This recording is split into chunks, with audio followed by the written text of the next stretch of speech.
is something you have never told a single soul. And tonight, you can stop carrying it by yourself. You have held it so long, in the quiet, in the dark, that it has started to feel like it is part of you. You can set it down right here. I already know what it is, and I have not turned away. You almost scrolled past this. Your thumb was already moving, and yet something made you pause and stay. Maybe that small pause was not random at all. You do not have to be brave to be here. You do not have to be ready to say the words out loud or even to name the thing inside your chest. You only have to be willing to keep listening for a few quiet minutes. So breathe slowly with me and let your shoulders come down from where they have been braced for so long. Before we go one step further, let me be completely honest with you, because honesty is exactly what tonight is about. What you are about to hear is an encouragement drawn from the Bible, a reflection offered to you in faith. It is not a private revelation, it is not a prediction, and it is not a promise of any particular outcome in your life. It is simply the timeless comfort of Scripture, read gently over you today. And there is one promise I want to rest everything on tonight, a promise written for the one who is hiding something. It comes from the book of Psalms, the 32nd Psalm, verse 5. Listen to the words slowly and let them sink past your defenses. I acknowledged my sin unto thee, and mine iniquity have I not hid. I said, I will confess my transgressions unto the Lord, and thou forgavest the iniquity of my sin. Read it once more, slowly, in your heart. The man who wrote that was hiding something too, until the day he finally stopped. And the moment he stopped hiding, he was not destroyed. He was forgiven. That is not a fragile hope. That is not a maybe. In the Scriptures, this is the pattern of the one who made you, with everyone who finally brings their secret into the light. And tonight, that ancient mercy is being offered to you. So let these words reach you the way the Bible speaks them, as if the Father himself were leaning close to the part of you that no one else has ever seen and saying, my child, I know the thing you have never said out loud. I know the version of you that only comes out when every door is locked and every light is off. I know the words you have rehearsed and never spoken. The confession that sits at the back of your throat and never makes it past your lips. The Scriptures describe it this way in another of the Psalms. There is no thought of yours, no path you have walked that was ever hidden from the one who made you. You were never a stranger to me, not on your best day, and not on the day you are most ashamed of. I was there in the moment you keep replaying, the one you would give anything to undo. I was there in the quiet afterward, when you decided you could never tell anyone, ever. I saw you build the wall around it, brick by careful brick, and I did not look away. I know how tired you are, not the tired that sleep can fix, the deeper tired, the exhaustion of guarding a door that can never be left open. You have spent so much energy making sure no one gets too close, watching your own words, steering every conversation away from the thing. You smile, and inside you are calculating, hoping no one notices the place where you have hidden it. You have built a whole self for other people to see, and you live behind it, alone. My child, that kind of hiding is its own quiet prison. And I did not come to add a lock. I came with the key. I know the fear that lives underneath it all. The fear of being found out. The fear that if anyone ever truly saw this, they would leave. You have imagined their faces, the shock, the disappointment, the way the warmth would drain out of their eyes. You have decided somewhere deep down that you are only loved because no one knows the truth. So you keep the truth buried, and you call it protection. but it feels more like exile. Hear me carefully now. I am the one who already knows, and I have not left. I have seen the whole of it, the part you fear most, and I am still here, still close, still yours. You do not have to earn my nearness by being clean first. I came near while it was still hidden. I am near right now, while you carry it. There is a voice you know well, isn't there? A voice that speaks in your own tone, so you have always assumed it was just you. It tells you that this secret is who you really are, underneath everything. It tells you that you are a fraud, that the people who love you only love the mask. And in the dark, it whispers that if the truth ever came out, you would lose everything. My child, hear me.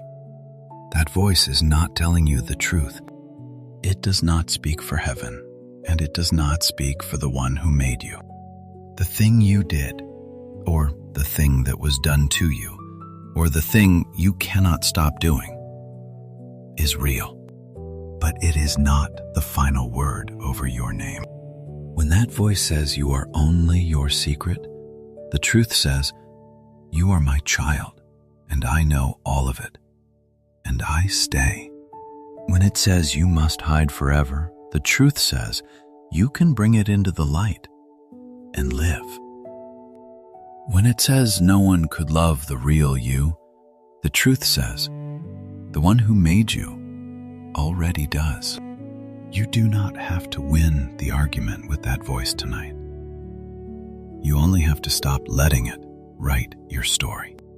So if you are listening with a secret pressed against your ribs, this is for you. If you carry a shame you have never named to another living person, this is for you. If you have a private struggle that you fight in silence, again and again, losing more often than you admit, this is for you. If you are terrified that the people closest to you would walk away if they knew, this especially is for you. You do not have to pretend here. There is no one to perform for.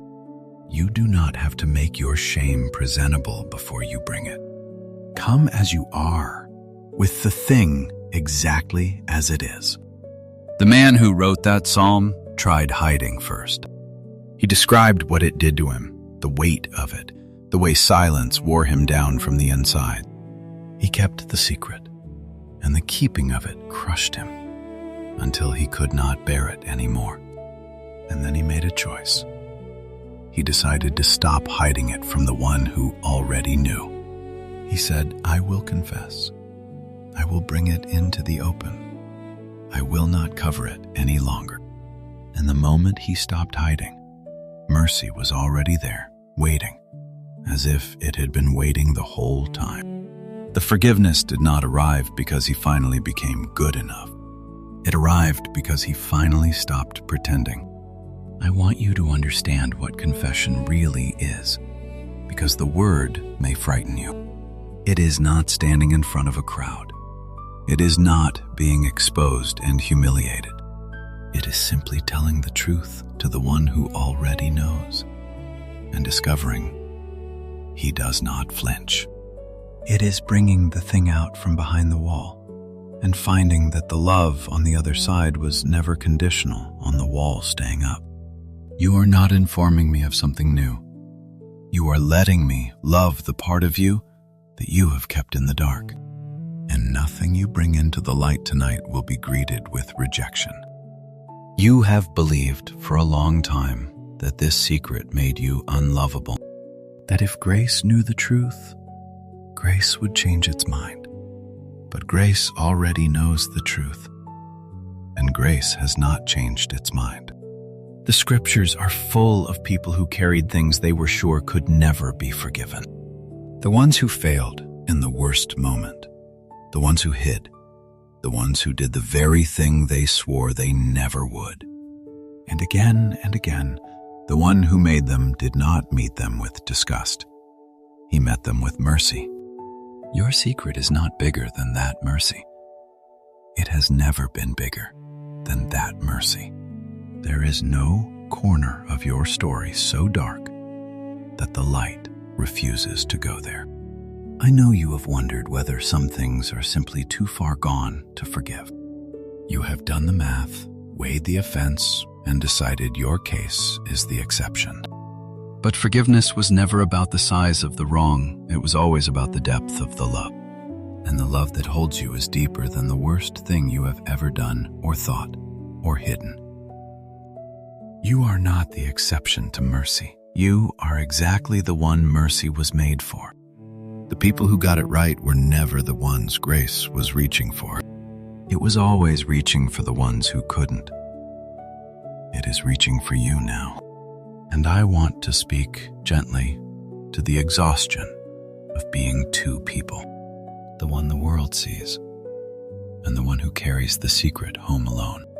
You have lived split in half for so long that you barely remember what it felt like to be whole. The energy it takes to keep the two from ever meeting, that is a weight no one was meant to carry forever. With me, you do not have to be two people. I already see both, and I love the whole. You can lay down the exhausting work of hiding from the one who was never fooled. There is rest on the other side of the wall, the kind of rest you have forgotten was possible.